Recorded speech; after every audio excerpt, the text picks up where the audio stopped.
You're awakened by the sound of bells slicing through the darkness like a blade through silk.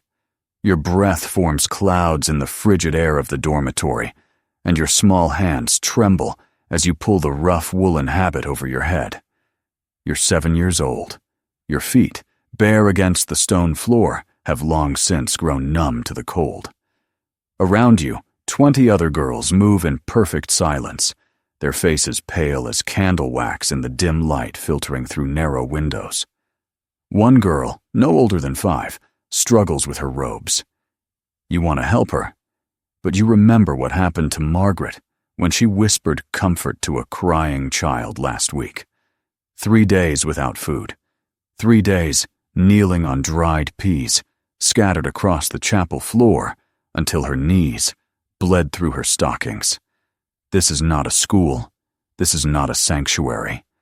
This is Whitby Abbey in Yorkshire, England, in the year 1247 AD. You are trapped here, not by choice, but by your father's political maneuverings to secure an alliance with the church. Your childhood ended the moment those heavy oak doors closed behind you 6 months ago. You will never see your mother again, never run through fields or laugh freely, never taste honey cakes or feel the warmth of a home surrounded by family. Instead, you will spend the next decade learning that survival requires perfect obedience, that hunger is holiness, and that silence is your only friend. Before we dive into these hidden stories of survival and suffering, if you enjoy uncovering the lesser-known truths of history, consider liking and subscribing for more content like this. Please comment below to share where you're listening from. It's incredible that we're exploring these ancient stories together, connected across time and space by our shared curiosity about the past. Dawn arrives with the first bell at 4 in the morning. No sunrise here brings warmth or hope, only obligation.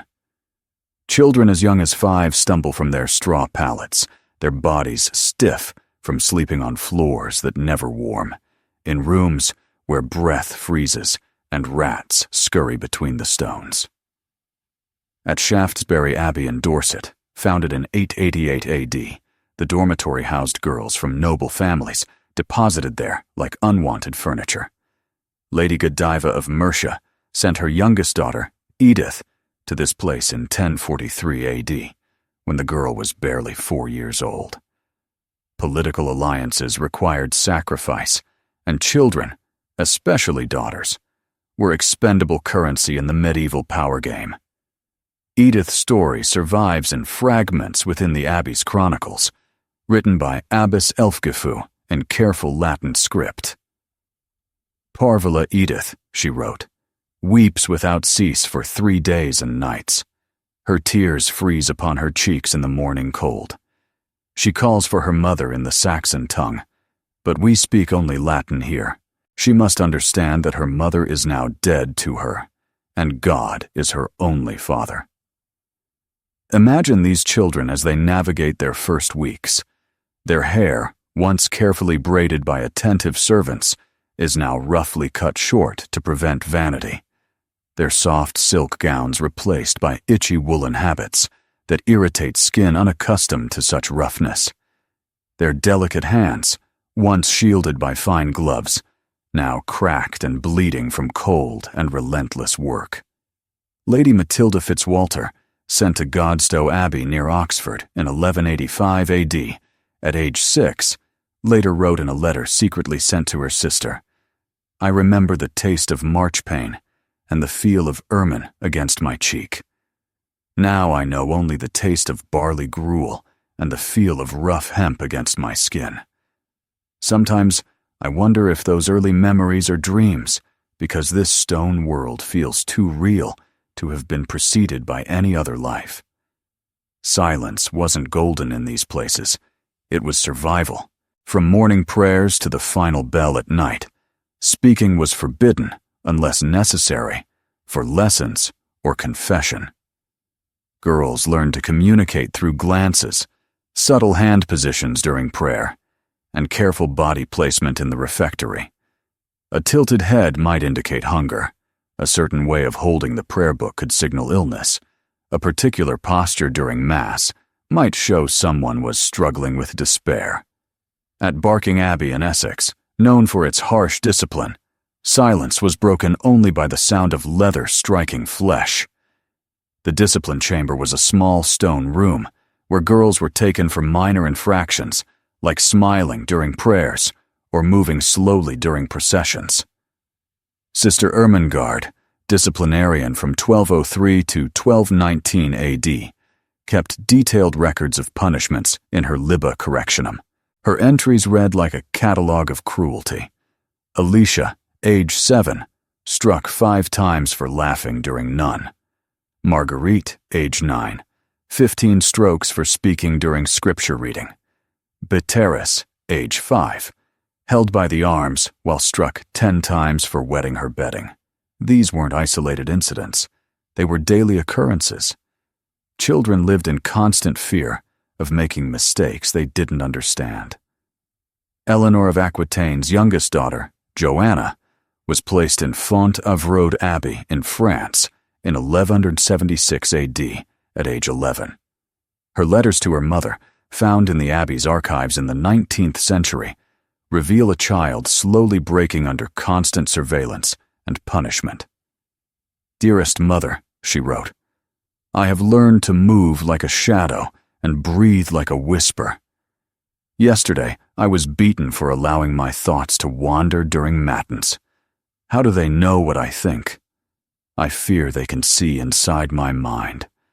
I fear they can see my dreams of home." Food was not nourishment. It was both punishment and control. Children ate once a day, occasionally twice if they were lucky. Their meals consisted of gruel, black bread, and water. Meat was only allowed on the most significant feast days, and even then, it was served sparingly. At Wilton Abbey in Wiltshire, breakfast was just a small piece of bread and a cup of water. Dinner was barley porridge, possibly with a few vegetables from the abbey garden. Children who arrived well-nourished from noble homes quickly became thin, with hollow cheeks and eyes that seemed too large for their faces. This hunger was deliberate, viewed as a spiritual discipline to align the body with God's will. However, the abbots failed to recognize that hungry children cannot focus on prayers or learn effectively. They become fixated on food, hiding bread crusts in their clothes and dreaming of feasts instead of salvation. Agnes of Bohemia, daughter of King Ottokar I, was sent to the Poor Clares convent in Prague in 1234 AD at age 8. Her confessor, Brother Francis, wrote to her father, stating, "Your daughter speaks only of food. She counts the hours between meals and cries, not for your absence, but for memories of roasted fowl and honeyed wine. This is not devotion, Your Majesty, it's desperation." Winters in these stone fortresses were especially harsh. Heating was minimal, with small fires in the chapter house and perhaps the scriptorium. Dormitories remained unheated, even when snow piled against the windows and ice formed on water basins. Children slept in shared beds, huddled together for warmth, often 3 or 4, to a narrow straw mattress, as at Nunnaminster Abbey in Winchester, built in 902 AD. The dormitory was a long, narrow hall, with no windows and just one small fireplace at the far end. Girls slept fully clothed, wearing everything they owned, yet still woke up with frostbite on their fingers and toes. Lady Isabel de Clare, sent to Amesbury Abbey in Wiltshire in 1248 AD at age 6, wrote in her adult memoir, "I remember the sound of teeth chattering in the darkness, like castanets played by invisible hands. I remember Marie, the girl next to me, who was barely 5 and came from Normandy. She spoke no English and wept every night for her nurse. One February morning, she wouldn't wake up. Her lips were as blue as violets. They carried her away during morning prayers, and we never spoke of her again. It was as if she had never existed. Death was common and unremarkable. Children died from cold, illness, malnutrition, and despair. Abbey records show infant mortality rates of nearly 30% for girls under 10. These deaths were recorded matter-of-factly, without emotion or investigation. At Shaftesbury Abbey, the death roll for the year 1289 AD lists Johanna, age 5, died of fever on the feast of St. Michael. Marguerite, age 7, died of wasting sickness on the feast of St. Luke. Beatrice, at age 6, died of consumption on St. Martin's Day. There were no surnames, family notifications, or elaborate burials. They were laid to rest in unmarked graves in the convent cemetery, their lives reduced to brief account book entries. Education, when available, focused on basic Latin literacy and prayer memorization. Most children learned just enough to follow along in their prayer books. Writing was taught to a select few, usually those destined for administrative roles within the convent. Mathematics was almost non-existent, and history was limited to biblical stories and the lives of saints. Science was considered dangerous, as it might lead to questioning God's mysteries. At Luckock Abbey in Wiltshire, founded in 1229 AD, the curriculum involved memorizing the Psalms, learning to embroider ecclesiastical vestments, and studying the lives of female saints. Lady Ella of Salisbury, who founded the abbey, wrote in her charter, "Let the young maids learn submission through Scripture, patience through needlework, and humility through the study of those holy women who suffered for Christ." There was no mention of arithmetic, no study of medicine, and no exploration of literature beyond religious texts. These children were being trained not to think, but to obey. Physical punishment was not only accepted, but considered necessary for spiritual development. The rod, the strap, and fasting were tools of salvation. Children who showed signs of independence or creativity were beaten until they conformed. At Dartford Priory in Kent, founded in 1355 AD, the rule stated, "Spare not the rod, for it is through suffering that the young soul learns to love God above all earthly things." The abbess, Dame Joan Vaux, was known for her harsh methods. She kept a collection of willow switches in her chamber, each marked with the names of the girls in her care. Parents who visited their daughters noticed the welts on their arms and backs, but said nothing. To question the abbess was to question God himself. Sister Marguerite of Hainaut, who served as novice mistress at Poissy Abbey in France from 1298 to 1315 AD, wrote in her private journal, "Today I struck young Blanche 20 times for questioning why God allows suffering. She is 8 years old and asked why her baby brother died if God loves children." Such questions are dangerous. They lead to doubt, and doubt is the enemy of faith. Better she learn through pain than through reason, for reason leads to perdition. Sleep was regularly interrupted for night prayers. Children were awakened at midnight for matins, again at 3 for lauds, and again at dawn for prime. Their developing bodies, already weakened by poor nutrition and cold, were further stressed by chronic sleep deprivation. At Godstow Abbey, where Rosamond Clifford, the mistress of Henry II, was buried in 1176 AD, the night bells rang so often that the children developed a peculiar sleepwalking habit. They would rise and say prayers while barely awake, their eyes open but unseeing, reciting chants they had memorized through repetition without true understanding. Lady Alice Fitzhugh, who spent 12 years at Godstow, starting in 1289 AD, wrote to her niece, "I learned to pray in my sleep, to kneel while dreaming, to sing psalms as my mind wandered to memories of sunshine and laughter. We were like clockwork dolls, wound up each morning and set in motion by the bells. I feared that if the bells ever stopped, I would collapse completely, for I had forgotten how to move without their command. Emotional connections were actively discouraged. Children were taught that love for family was idolatry, affection between friends was sinful, and any attachment to earthly things was a barrier to salvation. At Elstow Abbey in Bedfordshire, where John Bunyan later found inspiration for Pilgrim's Progress, girls were forbidden from forming close friendships. They were moved regularly between dormitories to prevent emotional ties. Letters from home were read aloud to the entire community to prevent private comfort. Gifts from families were confiscated and shared among all the children, removing any sense of individual care or special love. Dame Clemence of Barking, who led Barking Abbey from 1173 to 1186 AD, enforced a policy of spiritual detachment that forbade girls from speaking of their families or their lives before joining the convent. "The past is death," she proclaimed. "Only the present service to God matters. Those who dwell on earthly affections will find no peace in prayer." Children who mentioned their parents or siblings were punished with solitary confinement in stone cells, fed only bread and water, until they agreed to release their worldly attachments.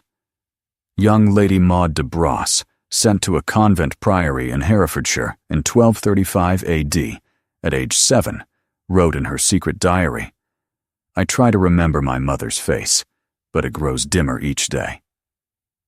Sister Agatha says this is good, that I am learning to love God more than earthly things, but I do not feel love for God. I feel only emptiness, as if something precious has been carved out of my chest with a dull knife. I pretend to be holy, but inside I am becoming hollow. Physical abuse went beyond formal punishment. Children were often struck for minor infractions, pinched for inattentiveness, and slapped for showing emotion.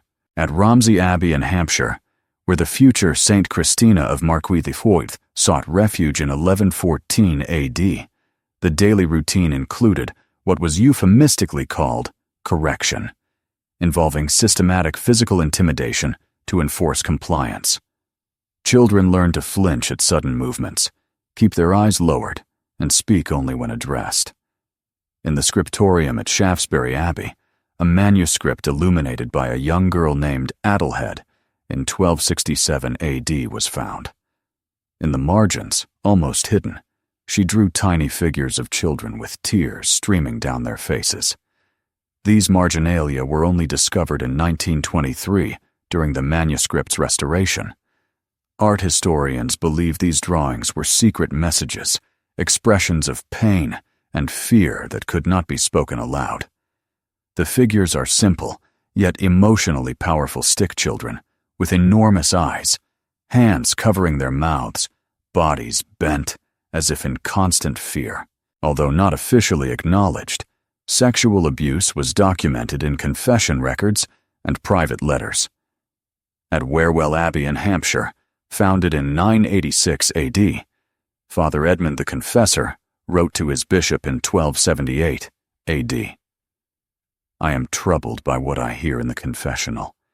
Young girls speak of inappropriate touching by elder nuns, of being made to lie with sisters for warmth in ways that disturb their innocence. I do not know how to counsel them, as they fear punishment if they resist, yet their souls are surely being damaged by these practices." Dame Agnes of Huntingdon, who served as abbess at Elstow Abbey from 1257 to 1281 AD, was investigated by church authorities following accusations from several noble families. Letters between Bishop Hugh of Lincoln and the Archbishop of Canterbury describe inappropriate conduct with the younger maids and practices that corrupt the innocent. The investigation was quietly dropped when Dame Agnes provided substantial financial gifts to the church, and accusers were threatened with excommunication if they continued their complaints. Lady Isabel de Fortibus, daughter of the Earl of Devon, was removed from Canonsley Abbey in Devon in 1284 AD after sending a coded message to her father, describing evil touches in the darkness. Her father, William de Fortibus, wrote to King Edward the Nortre, "My daughter speaks of things that cannot be named, of sisters who come to her bed in the night and do unholy things." When I demanded answers from the abbess, she claimed my daughter was mad with religious fervor, but I have seen the marks on her body, the fear in her eyes. I will not leave her in that place of corruption. Medical care was primitive and often dangerous. Ill children were treated with bloodletting, purging, and prayer. At Wilton Abbey, the infirmary was a small stone room with no windows and minimal heating. Sick children were isolated from the community and left to recover or die with little intervention. The Abbey chronicler, Sister Matilda, wrote in 1245 AD, "Little Constance suffers from a fever that burns her flesh and makes her speak in strange tongues. We have bled her thrice and given her bitter herbs, but she grows weaker. The abbess says it is God's will that perhaps her suffering will purchase grace for us all." Herbal medicine was practiced by some of the elder nuns, often mixed with superstition and religious ritual. At Amesbury Abbey, Sister Beatrice, the herbalist, kept detailed records of treatments. For children's fever, mix wormwood with holy water and blessed salt. If the child remains feverish, apply leeches to the temples while reciting 50 Ave Marias. If the fever breaks, thank Saint Dymphana. If the child dies, thank God for calling another innocent soul to heaven. The psychological impact of this isolation and abuse was profound. Children who survived to adulthood often showed what we now recognize as trauma responses. They struggled with forming relationships, experienced nightmares and anxiety, and suffered from depression. Lady Margaret Beaufort, who spent 3 years at Maxstoke Priory in Warwickshire from 1439 to 1442 AD, wrote in her private devotional book, "I am 30 years old and still wake in terror when church bells ring. I still count the hours between meals. I still move silently through my own home, as if noise might bring punishment. The child I was in that place is dead, but her ghost haunts every moment of my life." Some children attempted escape, though few succeeded. At Godstow Abbey, a girl named Mabel of Gloucester tried to flee in 1278 AD by hiding in a cart going to Oxford. Caught and brought back, she was imprisoned in the Abbey's underground punishment cell for 3 months. The cell was barely large enough for a child to lie down, with no light and minimal food. When released, other children reported she had lost the ability to speak coherently and would rock back and forth while humming tunelessly. Dame Alice of Normandy, who served as abbess at Malling Abbey in Kent from 1289 to 1305 AD, kept a detailed record of escape attempts. Her journal notes, "Young Marie attempted to scale the walls during matins. She fell and broke her arm, which I see as God's punishment for her defiance. Catherine tried to hide in the hay wagons bound for Canterbury. She was discovered and brought back for proper correction. Isabel feigned illness to avoid morning prayers, hoping to be taken to the infirmary, and then escape. All these attempts reveal the same evil, the unwillingness to submit to God's plan for their lives. The most heartbreaking aspect of these records is how systematically these children were broken. They arrived as individuals with personalities, preferences, and dreams, but were transformed into hollow vessels for religious devotion, their spirits crushed under the weight of absolute obedience. At Barking Abbey, the chronicler Sister Euphemia wrote with apparent satisfaction, "Young Lady Philippa arrived last spring, full of worldly pride and stubborn will. She spoke often of her silk gowns and her pet falcon. Today, she knelt before me, asking for forgiveness for her past vanity. She requested her lovely hair be cut even shorter, her meals be further reduced, and asked for more penances. God has conquered her rebellious heart. This wasn't education. It was the systematic destruction of personality and individuality. Children were taught that their thoughts were dangerous, their emotions sinful, and their bodies shameful. They learned to fear their minds, distrust their feelings, and submit to authority without question. At Romsey Abbey, the novice mistress, Dame Scholastica, wrote instructions for training young girls.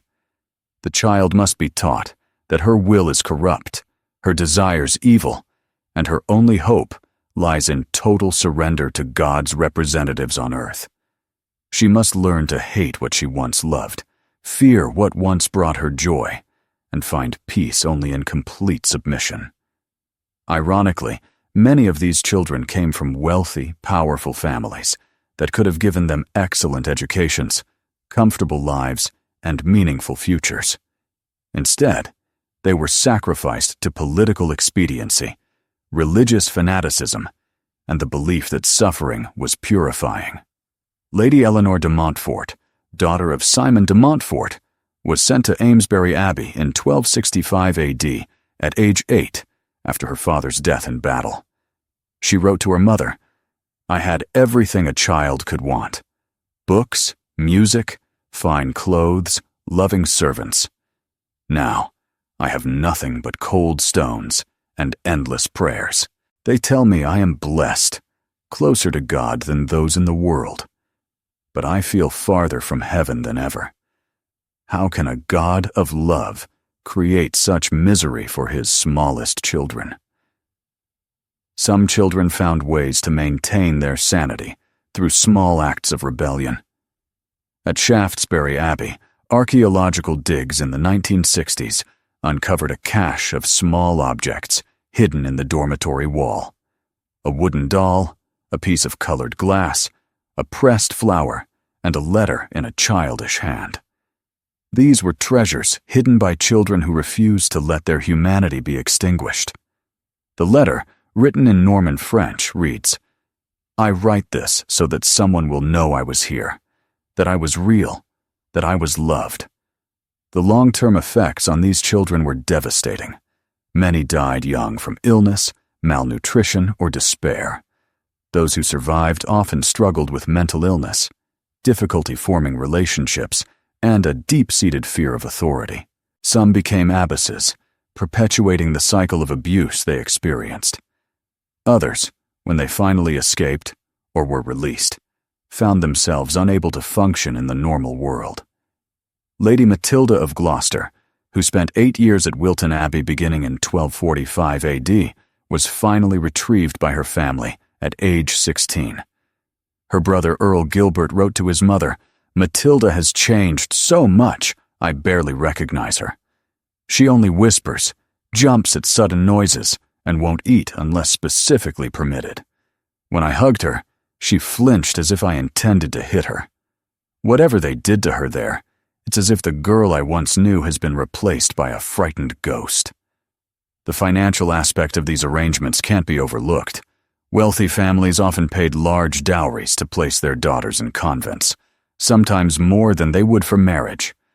Convents became wealthy institutions, gaining land, gold, and political influence through these transactions.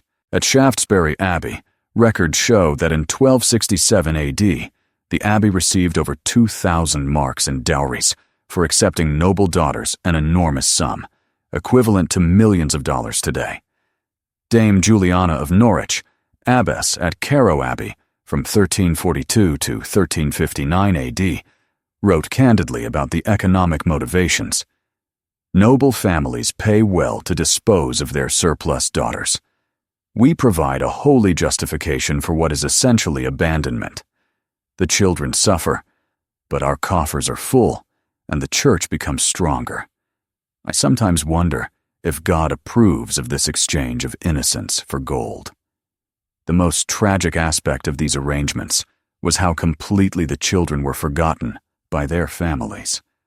Once placed in a convent, a child essentially ceased to exist for her relatives. Inheritance laws treated her as if she had died, and marriage alliances ignored her existence. Family histories often omitted daughters given to the church. Lady Agnes de Vesque, sent to Arden Priory in Yorkshire in 1308 AD at age 5, wrote 20 years later, "I have received no word from my family since I entered this place. I don't know if my parents live or have died, if my brothers have married or had children. I am a ghost to them, and they are ghosts to me. Sometimes I wonder if my family was real, or if I dreamed them in another life." The psychological techniques used to break these children were sophisticated and systematic. They were isolated from everything familiar, constantly watched, punished for showing emotion, and rewarded only for total submission.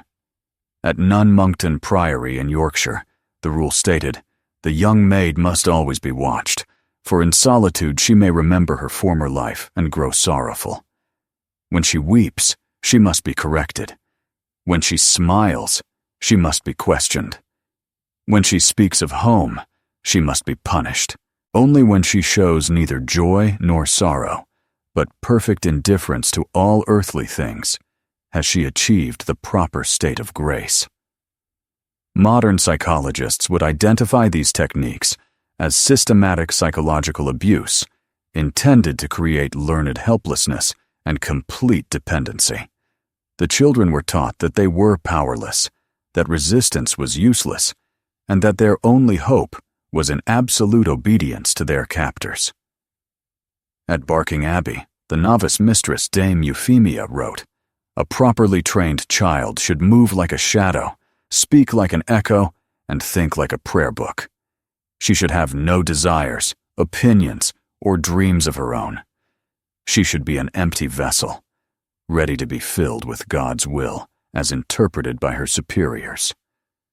The rare accounts of children who retained their spirit, despite years of abuse, are particularly poignant. Lady Marguerite de Clare, who spent 6 years at Amesbury Abbey, starting in 1282 AD, secretly kept a journal written in a coded script she devised.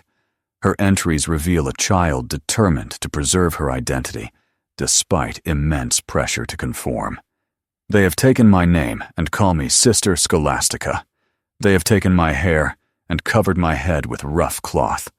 They have taken my voice and demand silence. But they cannot take my thoughts, though they try. In my mind, I am still Marguerite. I still love the feel of silk and the taste of honey. I still remember my mother's laughter and my father's stories. They may own my body, but my soul remains my own." The complicity of families in these arrangements is perhaps the most difficult aspect to comprehend. Parents who claimed to love their children willingly sent them to places where they knew they would suffer.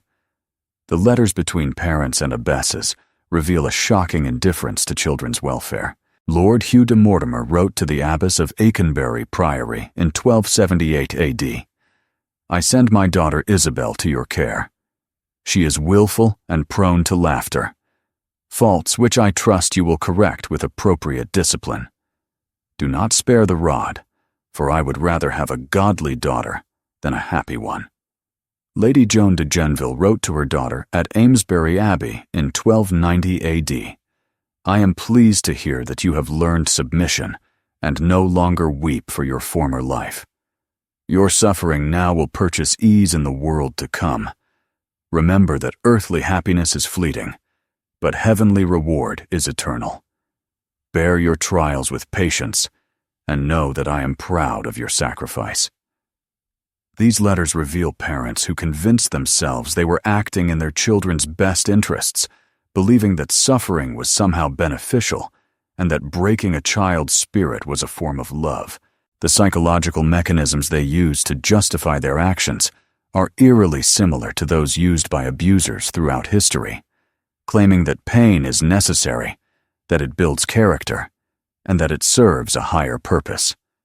The medical consequences of the harsh conditions were severe and well documented. At Wilton Abbey, records reveal that nearly half of all children admitted died before reaching adulthood. The causes were varied but predictable: malnutrition, disease, exposure, and what chroniclers euphemistically called failure to thrive. Modern doctors would recognize these deaths as resulting from systematic neglect and abuse. Sister Marguerite, the infirmarian at Shaftesbury Abbey, wrote in 1289 AD, "Young Beatrice grows thinner each day despite our efforts to feed her. She cannot retain food and speaks constantly of her mother. I fear her body fails because her spirit is broken. The abbess says this is God's will, but I've seen many children sicken and die in the same way. Their bodies seem to give up when their hearts are destroyed." The psychological concept of failure to thrive was unknown in medieval times, but the symptoms were clearly observed. Children unable to adapt to the harsh conditions would gradually waste away, losing weight, becoming listless, and eventually dying without any obvious physical cause. Modern understanding of trauma would recognize these deaths as severe psychological stress manifesting in physical symptoms. Educational opportunities for these children were minimal, focusing entirely on religious instruction. At Laycock Abbey, the curriculum included memorizing Latin prayers, learning to read basic religious texts, and acquiring rudimentary skills in embroidery and manuscript copying. There was no instruction in mathematics, science, history, or literature beyond religious works. The goal was not to educate, but to indoctrinate. Dame Ella of Salisbury, founder of Laycock Abbey, wrote in 1232 AD, "Let the young maids learn only what is necessary for the service of God. Too much learning breeds pride, and pride is the root of all sin. Better, they remain ignorant of worldly knowledge and pure in their devotion than clever in their speech and corrupt in their hearts." This deliberate limitation of education served multiple purposes. It kept the children dependent on their religious instructors, prevented them from developing critical thinking skills that might lead to questioning authority, and ensured they would be unable to function independently in the outside world. Children raised in convents from early childhood often found themselves completely unprepared for secular life if they were ever released. The physical conditions in these institutions were often deliberately harsh. Cold stone floors, unheated dormitories, and minimal furnishings were considered character building. At Godstow Abbey, the dormitory was described by a visiting bishop in 1278 AD as colder than a tomb and darker than a dungeon. The beds were straw pallets placed directly on the floor, with thin woolen blankets providing little warmth. Windows were small and scarce, casting a constant dimness that added to the gloomy and depressing atmosphere. Water for washing was limited and often frozen during winter, forcing children to maintain cleanliness with few resources. Failure to do so led to punishment. At Romsey Abbey, the rule emphasized that the psychological impact of constant discomfort was significant. Children who were cold, hungry, and uncomfortable struggled to focus on learning or spiritual growth. Instead, they fixated on their physical needs, creating a cycle of suffering that contradicted the institution's goals. At Barking Abbey, a visiting physician observed in 1285 AD that the children were so distracted by their discomfort that they couldn't concentrate on prayers. They shivered through Mass, fidgeted during lessons, and dreamed of warmth rather than salvation. Social isolation was another method of control. Children were forbidden from forming friendships, discouraged from showing affection, and punished for loyalty to anyone other than their religious superiors. At Elstow Abbey, the rule stated that they must not exchange gifts, share secrets, or show preference for any companion. Their hearts must be reserved for God alone. This isolation led to deep loneliness and despair. Children separated from loving families found themselves surrounded by peers, but unable to form meaningful connections. The natural human need for companionship and affection was considered sinful, leading to feelings of guilt and shame. Lady Alice de Lacy, who spent 5 years at Nun Monkton Priory, starting in 1301 AD, wrote, "I'm surrounded by other children, but I am more alone than if I were the only person on earth. We are forbidden to comfort each other, to share our sorrows, to offer friendship. We are like islands in a sea of silence, each drowning in our own despair." The long-term psychological effects of this systematic abuse were severe. Children who reached adulthood often showed symptoms similar to what modern psychologists identify as complex post-traumatic stress disorder. They struggled with trust, forming relationships, and functioning independently. Many became abusers themselves, unable to imagine child-rearing without harsh discipline and emotional deprivation. Dame Margaret of Anjou, who became abbess of Amesbury Abbey in 1315 AD, after her own childhood there, wrote to a fellow abbess, "I know no other way to train children than as I was trained. The rod and the harsh word were my teachers, and they shall be teachers to the children in my care. I sometimes wonder if there might be gentler methods, but I fear that kindness breeds weakness, and weakness breeds sin." The cyclical nature of abuse was especially apparent in the religious orders.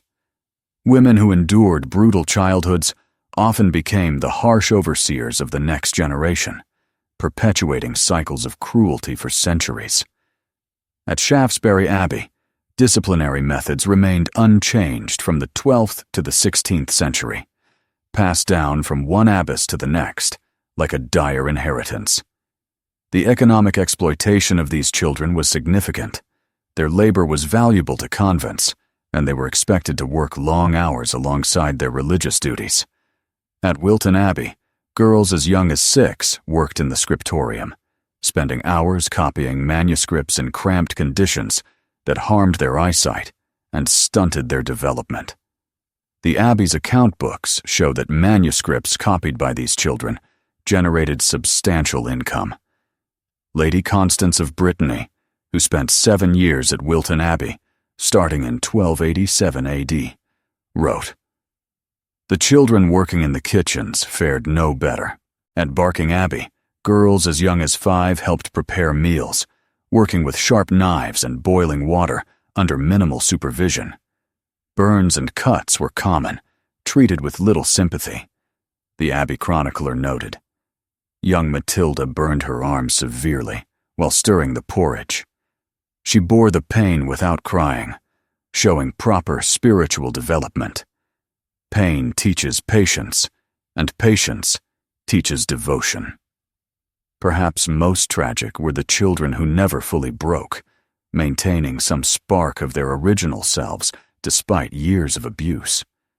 These children often suffered the most, as their resistance was seen as spiritual corruption, requiring harsher correction. At Godstow Abbey, a girl named Johanna of Winchester spent 3 years in various forms of punishment for refusing to stop asking about her family. She was eventually confined to a tiny cell, fed only bread and water, and denied human contact, except for daily interrogations about her willingness to submit. The records of her questioning, preserved in the Abbey's files, reveal a child of extraordinary courage being destroyed by institutional cruelty. "I asked why I dream of my mother's face, if I am supposed to forget her. These questions come from my heart, not the devil. Why is my heart so evil?" After 6 months of solitary confinement, Johanna's questions stopped. She emerged silent and obedient, her eyes empty. The Abbey chronicler wrote with satisfaction, "Johanna has achieved the proper state of submission. She no longer asks troubling questions or speaks of her former life. God has conquered her rebellious spirit." But conquest wasn't salvation. It was destruction. These children were not being prepared for heaven. They were being groomed for a hellish existence, taught to see suffering as normal, abuse as love, and silence as virtue. Their innate human qualities, curiosity, affection, hope, were systematically crushed in the name of holiness. The dissolution of the monasteries under Henry V in the 1530s eventually freed many of these children. But for most, freedom came too late. Women who had spent their entire lives in convents found themselves unable to function in the outside world. They lacked practical skills, had no grasp of secular life, and struggled to form normal relationships. Many became beggars, some withdrew into hermitages, and others were driven mad by the shock of sudden freedom. Lady Margaret Pole, once imprisoned at Sion Abbey as a child, wrote after the dissolution, "They have opened the cage, but the bird has forgotten how to fly. I stand in sunlight and feel only fear. I hear laughter and do not understand its meaning. I am free, but I am not alive. They killed the child I was so thoroughly that no woman could grow from her remains." The stories of these children remind us that institutional abuse is not a modern phenomenon. The systematic destruction of childhood in the name of a higher purpose has deep historical roots. The justifications used by medieval abbesses echo through the ages in the words of every authority figure who has ever claimed that cruelty serves a noble end.